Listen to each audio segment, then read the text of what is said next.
C'est Louis Alliot, le vice-président du Front National, qui est mon invité. Je le remercie d'être là à 5 questions. Oui, non, vous connaissez le principe. En appelant à une dissolution de l'Assemblée nationale, vous voulez ajouter une crise politique à la crise morale ? Non.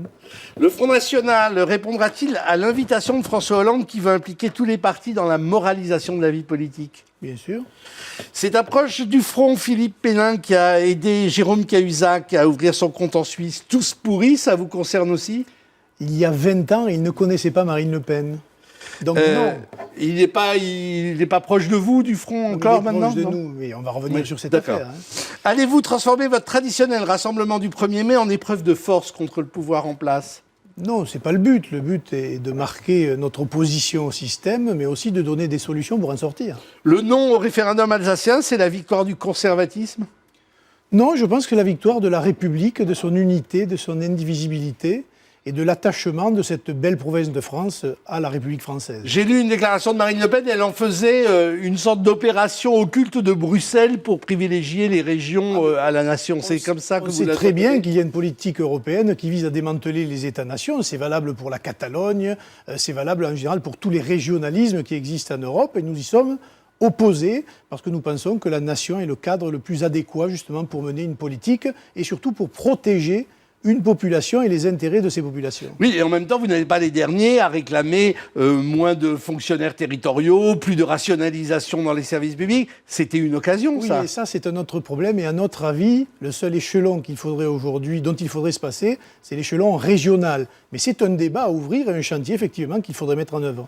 Alors, vous appelez à la dissolution de l'Assemblée nationale, et je me demandais, crise politique en plus de la crise morale, c'est ça que ça, vous regardez, François Hollande qui descend aujourd'hui en dessous, je crois, des 27%, des 30%, une Assemblée nationale qui ne représente finalement que deux grands partis, le PS et l'UMP, mais qui ne représente pas la diversité des opinions.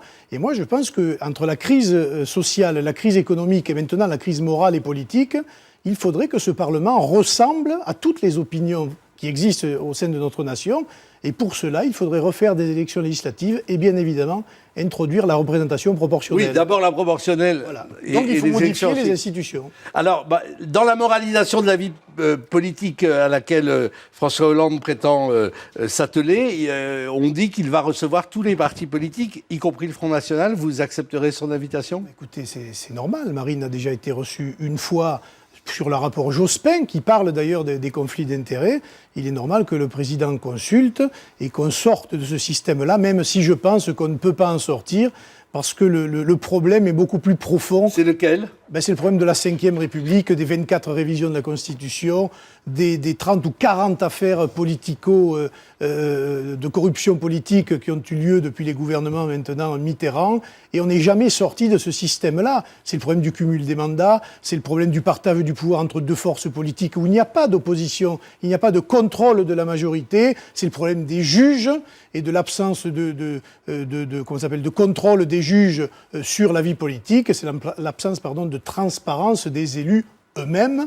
Et on voit bien aujourd'hui que la collusion qui existe entre certains politiques et la finance internationale, telle que d'ailleurs elle est dans la philosophie du projet européen.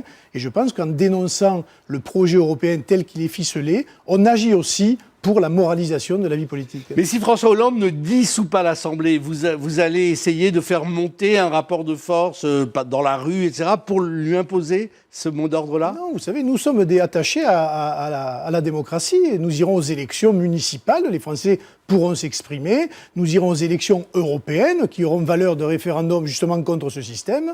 Et nous serons présents à toutes les élections. Il n'y a pas besoin d'essayer par la rue de forcer le pouvoir à faire ce qu'il ne veut pas faire. Nous espérons que les citoyens français, par le vote, rétabliront l'équilibre. Mais pour vous, ce serait la seule solution, c'est la dissolution. Aujourd'hui, dans l'état de ce que vous considérez comme un blocage... Ce serait une vraie rupture, parce que changer de Premier ministre ou changer de gouvernement, très honnêtement, ça ne servirait pas à grand-chose.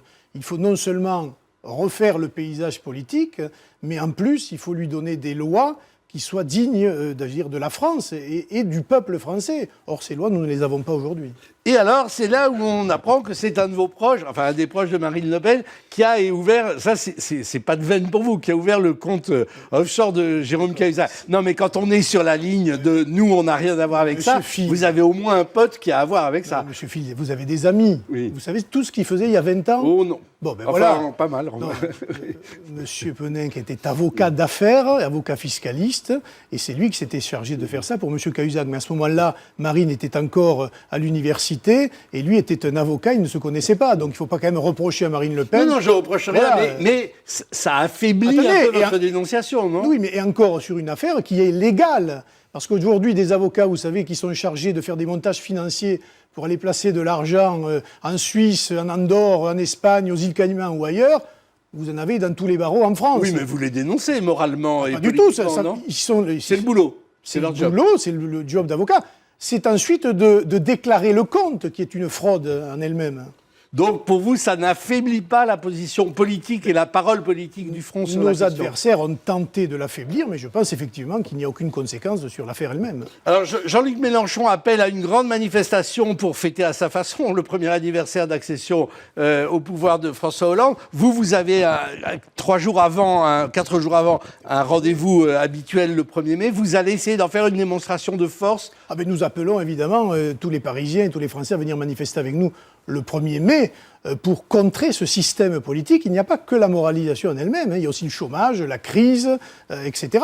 Monsieur Mélenchon, je trouve qu'il s'y prend un peu tard quand même, parce qu'il a été un sénateur socialiste longtemps, et lorsqu'il a été sénateur, moi je me rappelle les affaires Urbain et de toutes les affaires sous les septennats de François Mitterrand, et même après sous Jospin, et on ne l'a pas entendu. Voilà, il s'aperçoit que le système, effectivement, est affaibli, il s'aperçoit que la gauche est dans un état très difficile et il essaye de profiter de la situation. Mais c'est son affaire, c'est pas la nôtre. Vous avez le sentiment qu'il devient peu ou prou un allié objectif de votre formation? C'est-à-dire qu'à force de dénoncer, de les traiter de salopards, de tous pourris, etc., ça va pas être facile d'aller deuxième tour aux élections, d'appeler à voter socialiste contre les candidats de droite ou les candidats du Front National. De ce point de vue-là, on va voir si réellement il est franc et s'il tient ses promesses. Parce que si c'est pour faire du spectacle, du théâtre comme il le fait aujourd'hui, et puis dans les seconds tours appeler systématiquement à voter pour le Parti socialiste, ce qu'il est en train de faire ne sert strictement à rien. Vous caressez le secret espoir que Mélenchon soit à la gauche socialiste, que le Front National a été à l'UMP, c'est-à-dire une belle épine dans le pied électoral? Écoutez, ils se sont créés l'épine eux-mêmes et M. Mélenchon va au bout de sa logique. La gauche est très divisée. Elle n'a tenu jusqu'à présent que sur le partage des postes, des privilèges et des prébendes. À partir du moment où le système explose, eh bien, la gauche explose avec. L'UMP n'est pas en très bon état en ce moment. La querelle des chefs continue à sourdre à l'intérieur. Vous pensez quand même s'il ne faut jamais injurier l'avenir, capitaliser un peu et récolter la mise aux prochaines élections? Écoutez, de ce double blocage? Je pense que si les Français sont lucides, s'ils regardent froidement la situation, s'ils analysent la situation, ils ne peuvent pas revoter pour ces gens-là. Il va bien falloir qu'ils changent de vote et qu'ils essayent le Front National, notamment lors des prochaines municipales, parce qu'on ne voit pas ce que l'on peut nous reprocher et on ne voit pas comment ils pourraient revoter pour ceux qui nous ont mis dans cette situation.